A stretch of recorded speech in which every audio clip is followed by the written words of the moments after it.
What notebook or loose leaf paper is good for high school or college students? Okay, so I'll talk to yours first and I'll touch on the other two.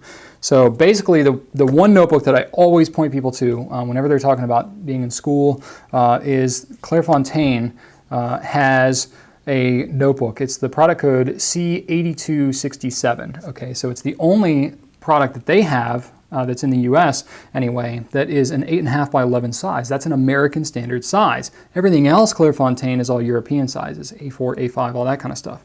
So it's a side wire bound notebook. It's got 90 gram paper, just like all the other Clairefontaine, same kind of paper. 8mm ruling. It's lined with a margin on it, just like you would expect with your typical American paper.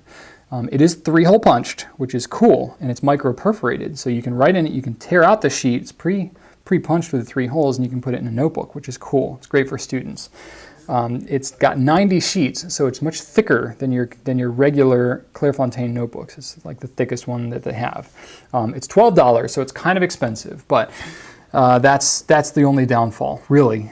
But for the amount of sheets that you're getting, it's not really that much more expensive than all the rest of them. So, and it's got the thick, the side wire bound. The double wire bound, really durable binding, so it's not this cheap little spiral thing that's going to get all bound up. So that's the one that I kind of always point to if you want something that thick. Now, if you don't want something, if you don't need a 3-hole punch, or if you want something that's more for a multi-subject kind of thing, everything else they have is going to be an A4 size. So it's not going to be an 8.5 by 11. It's going to be 8.25 by 11.75. It's just slightly shorter, slightly taller, slightly thinner. Not as wide. What do you call that? Thinner, I guess? Whatever. So that's what you're dealing with all the rest of the Clairefontaine notebooks. Okay, it's going to be A4 size, A5, whatever. The A4 is kind of like the classic notebook size. So they have other side wire bounds, which is what I always point to because it's the most economical way to bind them. So you've got lined, graph, and French ruled in that Clairefontaine, size, side wire bound. It's $5.25 for those, and it's got 50 sheets. So those are good. They're a little more consumable. Now, if you're looking at something like a Mead or a 5-star or whatever the classic kind of American notebook sizes are, you're talking about, brands, not sizes, brands.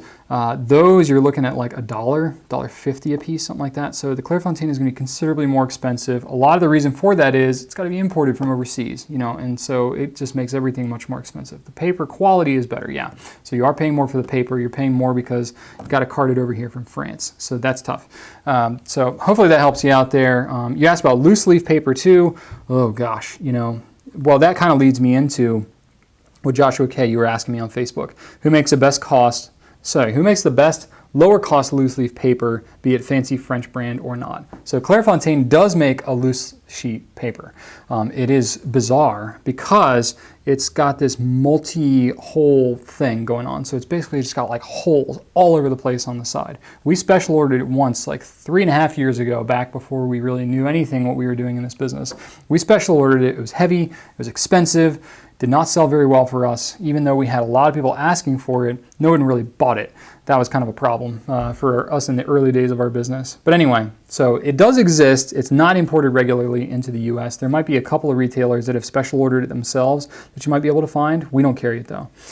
So it's something that you can find out there, but it is expensive. It's going to be like $10, $12, $13, whatever, for 100 sheets. So it's very expensive for a loose sheet like that. So, and then it's still the A4 size, so it's not American size. It's got that multi-hole thing, so it's kind of weird.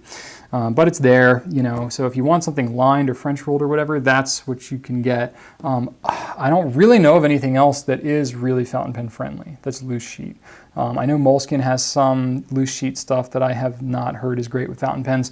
And then also, your option would be just regular printer paper. Okay, so if you want to do regular printer paper, that actually kind of gets into what Alice M was asking me. What paper do you recommend for printing downloadable stationery that is fountain pen friendly?